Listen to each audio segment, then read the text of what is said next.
किसी घटना और दूसरे प्रश्न को मैं लूंगा। हेनरिक थारो मरण सैया पर पड़ा हुआ था। कभी किसी ने उसे चर्च जाते नहीं देखा। कोई भला आदमी कभी नहीं जाता, भला आदमी था। कभी किसी ने उसे प्रार्थना करते नहीं देखा। कौन सज्जन आदमी कब प्रार्थना करता है? कभी किसी ने उसे बाइबल की पूजा करते नहीं देखा। मरण सैया पर पड़ा था तो गांव के पादरी ने सोचा कि अब ये क्षण अच्छा है, ये मौका अच्छा है, इस वक्त मौत करीब है, घबरा गया होगा, अब चलें, मौत का फायदा उठाते रहे। पुरोहित, पादरी, तथाकथित धार्मिक लोग जवानी में तो आदमी को नहीं पकड़ पाते, तो फिर बुढ़ापे में पकड़ लेते। मौत करीब होती, भय सामने होता, तो प्रलोभन दिया जा सकता है कि आ जाओ हमारी तरफ, मान लो हमारी बात, तो भगवान से तुम्हारे लिए सिफारिश कर देंगे, कुछ अच्छा इंतजाम कर देंगे। मरते वक्त अकेला आदमी घबरा उठता है। इसलिए तो चर्चों और मंदिरों में बूढ़े और बूढ़ियां दिखाई पड़ते, कोई जवान आदमी दिखाई नहीं पड़ता। ये आकस्मिक नहीं है, ये कोई एक्सीडेंटल बात नहीं है, इसके पीछे कोई राज है। सोचा कि थारो अब पड़ गया है बीमार और लोग कहते हैं बचेगा नहीं, तो गांव का पादरी इस मौके को स्वर्ण अवसर समझ के उसके पास गया और उसने कहा कि हेनरी थारो महाशय, अब पश्चाताप कर लो और भगवान से अपना मिलाप कर लो, प्रेम कायम कर लो। उसने जो शब्द कहे पादरी ने वो ये थे कि क्या तुमने परमात्मा और अपने बीच मेल कायम कर लिया है? हेनरी थारो ने आंख खोली, बिल्कुल मरने के करीब था, लेकिन बड़ा बहादुर और धार्मिक आदमी रहा होगा। उसने कहा, क्या कहते हैं आप? मुझे याद नहीं पड़ता कि मुझ में और परमात्मा के बीच कभी झगड़ा हुआ हो। मेल करने का सवाल कहाँ है? मुझे याद में नहीं पड़ता कि मैं कभी उससे लड़ा भी हूं। हम सदा के दोस्त हैं, तो मेल किससे करूं और कैसा करूं जब हमारा कोई झगड़ी कभी ना हुआ हो। कभी जिंदगी में मुझे याद नहीं आता कि हमारे और उसके बीच कोई कटुता पैदा हुई हो। जिनके मन में कटुता पैदा हुई हो वे जाएं और मेल पैदा करें और प्रार्थनाएं करें। मैं किस बात के लिए प्रार्थना करूं, किस मेल की प्रार्थना करूं? यही मैं आपसे कहता हूं, मुझे नहीं दिखाई पड़ता कि विज्ञान और धर्म में कभी कोई शत्रुता है, इसलिए मेल कैसा और किसका? रह गए वे धर्म जिनसे उसकी शत्रुता है, तो जितने अच्छे, जितने जल्दी उनकी अर्थी निकल जाए उतना शुभ है, उतना मनुष्य की जाति के इतिहास में उससे बड़ा कोई स्वर्णिम अवसर न होगा जिस दिन धर्मों की अर्थी निकल जाएगी। क्यों? क्योंकि तब धर्म का जन्म हो सकता है, एक ऐसे धर्म का जो सबका होगा और जिसमें सब होंगे, एक ऐसे धर्म का जो वैज्ञानिक होगा, अंधविश्वासी नहीं, एक ऐसे धर्म का जो श्रद्धा पर नहीं बल्कि विचार और विवेक पर खड़ा होगा, एक ऐसे धर्म का जो इस खंड का और उस खंड का नहीं होगा बल्कि अखंड और सार्वलौकिक होगा। वैसे धर्म के जन्म में धर्मों ने ही अटकाव दिया है, इसलिए वे जाते हैं तो बहुत अच्छा है। जो भी धार्मिक लोग हैं उन्हें उनकी विदाई का सब समारंभ कर लेना चाहिए, उन्हें विदा दे देनी चाहिए। युवक ने पूछा है, अनुयुग में आत्मा की साधना कहाँ तक समर्थनीय? मेरी पहली बात से कुछ तो ख्याल में आया होगा कि अणु और आत्मा का कोई विरोध नहीं, बल्कि अणु विज्ञान ने, एटॉमिक साइंस ने ये बात बड़े अद्भुत रूप से सिद्ध कर दी। एक छोटे से अणु में परम शक्ति निवास करती, एक छोटे से पदार्थ के खंड में जिसे हम आंख से भी न देख सकेंगे, जिसे बड़ी बड़ी दूरबीनें भी देखने में समर्थ नहीं है, जो इतना छोटा है अणुखंड कि अगर हम 1,00,000 अणुओं को एक के ऊपर एक रखते चले जाएं तो हमारे बाल की मोटाई के बराबर हो।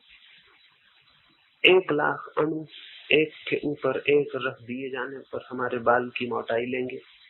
इतना छोटा सा जो अणु है, उसमें विज्ञान ने इतनी विराट शक्ति खोज निकाली है कि आज सारी दुनिया भयभीत है कि कहीं अणु बमों का विस्फोट हुआ तो फिर मनुष्य बच नहीं सकेगा। इसका क्या अर्थ है? इससे किस बात की सूचना मिलती है? इससे इस बात की सूचना मिलती है कि छोटे को छोटा मत समझ लेना। कोई छोटा छोटा नहीं, क्षुद्रतम में विराटतम छिपा हुआ है। जो क्षुद्रतम है उसमें विराट शक्ति का निवास। क्षुद्र कुछ भी नहीं, सभी कुछ विराट। इससे ये खबर मिलती है, और इससे ये भी खबर मिलती है कि जब पदार्थ के एक अणु में इतनी ताकत है तो चेतना के एक अणु में कितनी शक्ति न हो सकेगी। आत्मा चेतना का अणु है। जैसे पदार्थ को हमने खोजते खोजते आखिरी जगह जाके अणु को पकड़ लिया है, वैसे ही जिन लोगों ने चेतना की खोज की है, खोज करते करते उन्होंने अंततः जाके आत्मा के अणु को पकड़ लिया है। आत्मा इकाई है चैतन्य की और अणु इकाई है पदार्थ की। विज्ञान अणु पर पहुंचा है, धर्म आत्मा पर। दोनों की खोजें हैं, दोनों की खोजें बड़ी वैज्ञानिक है। और ऐसी दुनिया में जबकि अणु खोज लिया गया है, पूछा है मित्र ने कि आत्मा के साधना की क्या सार्थकता है, क्या समर्थता, क्या उसका समर्थन किया जा सकता है। अणु तक जब तक मनुष्य नहीं पहुंचा था तब तक अगर आत्मा को ना भी जानता तो चल सकता था, अब नहीं चल सकेगा। क्योंकि पदार्थ की शक्ति जिस मनुष्य के हाथों में आ गई हो विराट, और अपने भीतर जो कुछ भी न जानता हो और अज्ञान से भरा हो, अज्ञान के हाथों में इतनी शक्ति खतरनाक ही सिद्ध हो सकती है। और क्या होगा? एक छोटे बच्चे को हम तलवार पकड़ा दें तो क्या होगा? ऐसे ही छोटे से बच्चे को, जो आत्मा की दृष्टि से बिल्कुल बच्चा है, उस आदमी के हाथ में एटम आ गया है, क्या होगा? हिरोशिमा नागासाकी होंगे, युद्ध होंगे। आज नहीं कल सारी दुनिया को डुबाने का आयोजन होगा। मनुष्य के हाथ में उतनी ही शक्ति शुभ है जितनी उसके भीतर शांति हो। भीतर शांति ना हो, बाहर शक्ति हो तो बहुत खतरनाक है ये मेल। और भीतर शांति पैदा होती है उसी मात्रा में जिस मात्रा में मनुष्य चेतना से परिचित होता है। बाहर शक्ति उपलब्ध होती है उसी मात्रा में जितना मनुष्य पदार्थ के अंतिम से अंतिम खंड को समझ पाता है। और भीतर शक्ति उपलब्ध होती है, शांति उपलब्ध होती है उसी मात्रा में जितना वो स्वयं की अंतिम से अंतिम गहरी से गहरी अवस्था को समझ पाता है। तो अब तो बहुत जरूरी है, अगर आदमी ने आत्मा को न समझा तो अणु को समझना बहुत महंगा पड़ जाने वाला है। इस नासमझ आदमी के हाथों में अणु सिवाय आत्मघात के और कुछ भी न बन सकेगा। शायद तुम्हें अंदाज भी ना हो कि हमने अपने आत्मघात की बड़ी तैयारी कर रखी। 50,000 उद्जन बम हमने बना रखे। ये उद्जन बम बहुत ज्यादा है। एक जमीन बहुत छोटी है, इस तरह की 7 जमीनों को बिल्कुल नष्ट कर देने के लिए काफी। आदमी की संख्या तो बहुत थोड़ी है, अभी कोई 3-3.5 अरब। इससे 7 गुने आदमी हो तो उन सबको मारने का हमने इंतजाम कर रखा है। अगर आदमी के भीतर कोई शांति का सुराग नहीं खोजा जा सका तो क्या होगा? ये सारी तैयारी का क्या होगा? एक राजनीतिज्ञ पागल हो जाए, और मजे की बात यह है कि बिना पागल हुए कोई राजनीतिज्ञ कभी होते ही नहीं। और अगर एक राजनीतिज्ञ पागल हो जाए तो सारी दुनिया के विनाश की ताकत उसके हाथ में है। और राजनीतिक को हम भली भांति जानते हैं कि ये किस तरह का आदमी होगा। दुनिया अच्छी होगी तो इस तरह के आदमी का हम चिकित्सालय में इलाज करवाएंगे, लेकिन अभी हम उसको मुख्यमंत्री बनाते, प्रधानमंत्री बनाते। हमारे बीच जो आज सबसे रुग्ण मस्तिष्क का आदमी है, उसके हाथ में सबसे ज्यादा ताकत है। और उस ताकत के पास विज्ञान ने अणु की शक्ति दे दी है। अब क्या होगा?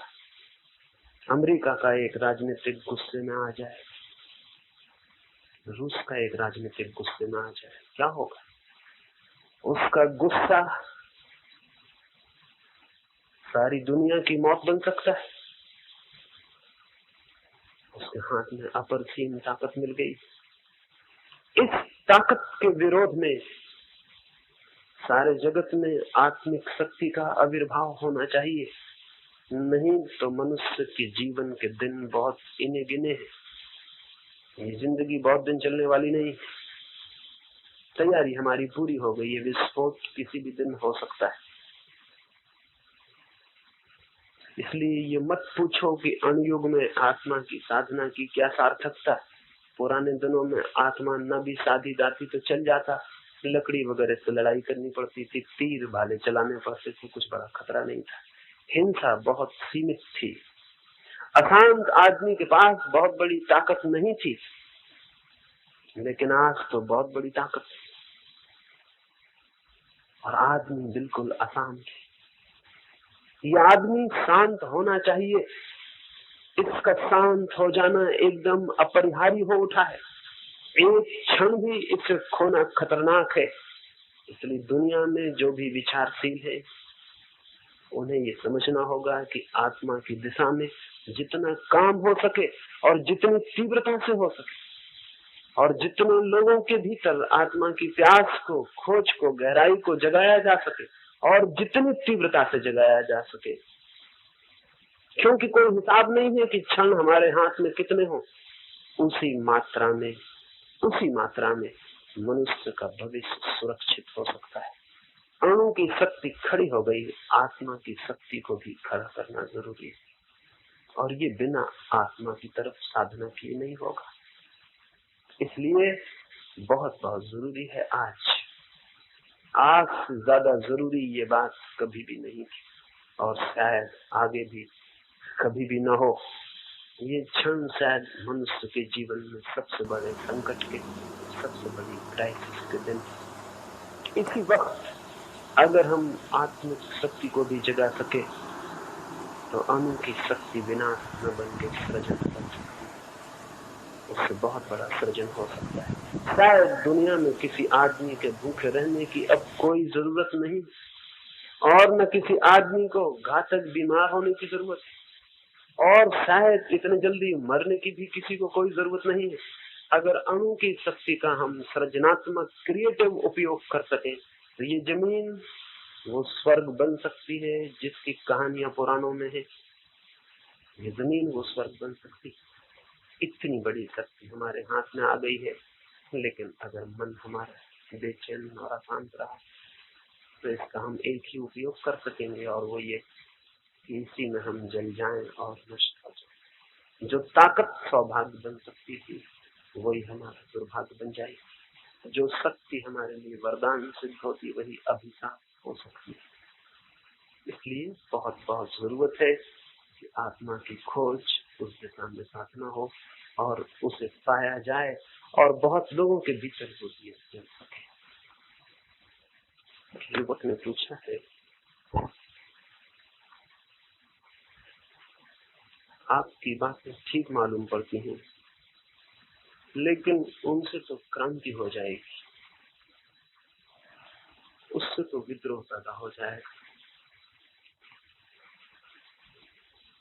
उससे तो अराजकता पैदा हो सकती है।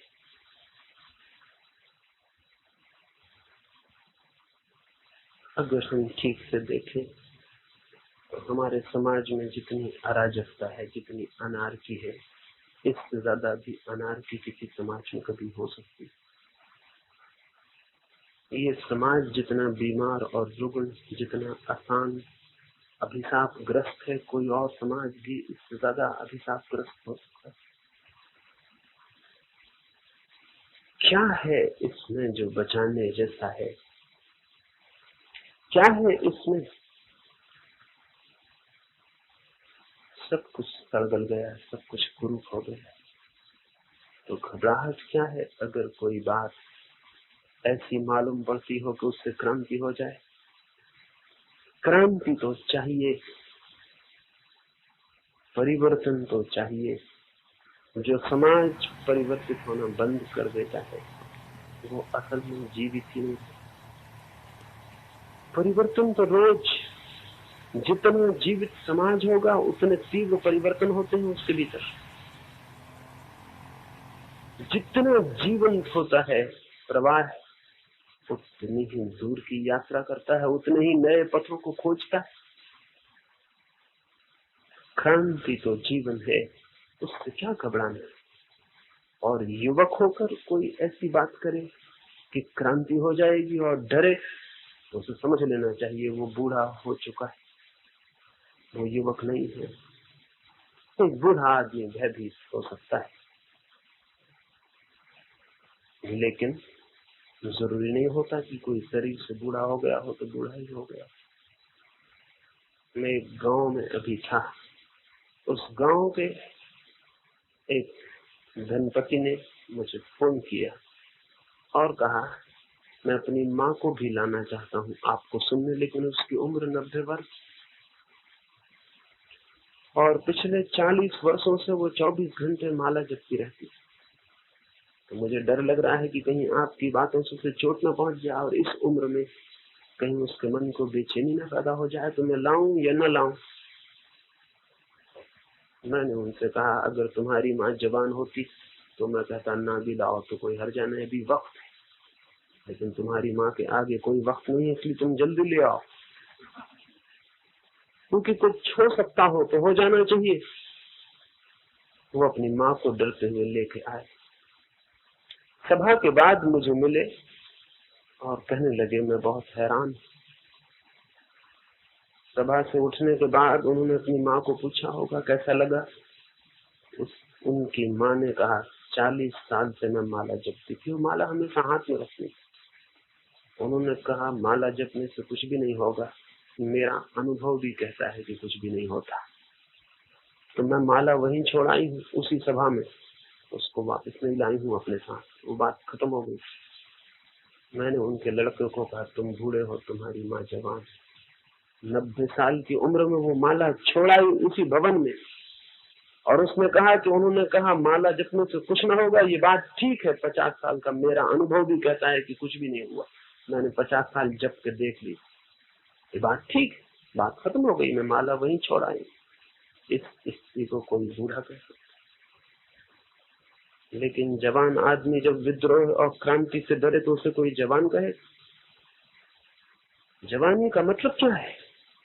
जवानी का मतलब है जिसका हृदय अभी परिवर्तन के लिए तैयार है, जो नए की खोज में निकल सकता है, जो नई की खोज का साहस कर सकता है, वो जवान। जो नए से भयभीत होता है और पुराने से चिपट जाता है वो बूढ़ा हो गया, मन से बूढ़ा हो गया। हिंदुस्तान में जवान बहुत दिनों से पैदा होने बंद हो गए, यहाँ बूढ़े आदमी पैदा हो गए, जवान पैदा नहीं होता। हमारी सारी भाषा बूढ़ी हो गई। मेरा मतलब समझिए, बुढ़ापे। क्रांति से क्या घबराना, क्रांति तो होनी चाहिए, जरूर होनी चाहिए, क्योंकि क्रांति तो जिंदगी को रोज नया नया करने की प्रक्रिया का नाम है। रोज नई नई जिंदगी होती जानी चाहिए, ठहर नहीं जाना चाहिए जीवन का प्रवाह। एक तालाब होता है तो उसमें प्रवाह रुक गया होता है, एक नदी होती है उसमें प्रवाह खुला और मुक्त होता है। नदी बड़ी क्रांतिकारी है, वो नए नए रास्ते खोजती रहती है, अनजान सागर की तरफ उसकी यात्रा चलती जाती है। तालाब शायद डर गया है, तालाब शायद बूढ़ी हो गई, नदी वो घबरा गया है, उसने अपने को बंद कर लिया है एक जगह, वो डरता है आगे जाने से। परिवर्तन करना पड़ेगा, न मालूम किन रास्तों पे चलना पड़े, न मालूम सुख हो कि दुख हो, यही ठीक है, जहाँ है वही ठीक है। एक स्टेटस को पैदा करता है, वहीं रुक जाता है, वहीं बंध जाता है। फिर पता है जो तालाब बंध जाता है तो क्या होता है? सिर्फ मरता है, फिर उसमें कोई जिंदगी नहीं, सूखता है और मरता है, सूखता है और मरता है, और गंदा होता चला है। क्योंकि गंदगी, जब कोई नदी बहती है तो बह जाती है और नदी रोज फिर पवित्र हो जाती है। और तालाब में तो पानी तो उड़ता जाता है और गंदगी ठहरती चली जाती है। धीरे धीरे पानी तो नहीं रह जाता, कीचड़ रह जाती है, कचरा रह जाता है, वो कचरा इकट्ठा होता चला जाता है। तो तालाब की जिंदगी होती है, एक एक नदी की जिंदगी होती है। जवान आदमी वही है जो उद्दाम नदी के वेग से जीता हो, जो तालाब ना बन जाए। और पूरा समाज जब नदी के वेग से जीता है तो पूरा समाज जिंदा होता है। और तो पूरा समाज ही एक डबरे की तरह हो जाता है तो मर जाता है। कई कौमों ने अपने आप को डबरा बना लिया है और वे बड़ी गौरवान्वित भी समझती हैं अपने को कि देखो हम कहीं बहते नहीं, हम कहीं जाते नहीं, हम तो जहां से तहां। हमारी सभ्यता, हमारी संस्कृति बड़ी महान है, इसको कहीं जाना नहीं पड़ता, जहां के तहां ठहरी रहती। लोग आते हैं और चले जाते, लेकिन हम वहीं के वहीं। ये कोई गौरव की बात, ये कोई सम्मान की बात, ये तो इस बात की खबर है कि हमने जीना छोड़ दिया। वो जो डायनेमिक, वो जो परिवर्तनशील गत्यात्मक जीवन होना चाहिए वो जा चुका। निरंतर निरंतर गत्यात्मक होना चाहिए। युवक को तो सोचना चाहिए विद्रोह की भाषा में। लेकिन विद्रोह का क्या मतलब? विद्रोह का क्या ये मतलब है कि मकानों को जला दो, बसों में आग लगा दो, स्कूल के कांच फोड़ दो, शिक्षक का जीना हराम कर दो? ये विद्रोह का मतलब? अगर यही विद्रोह का मतलब है तो बात दूसरी, लेकिन ये विद्रोह का मतलब नहीं।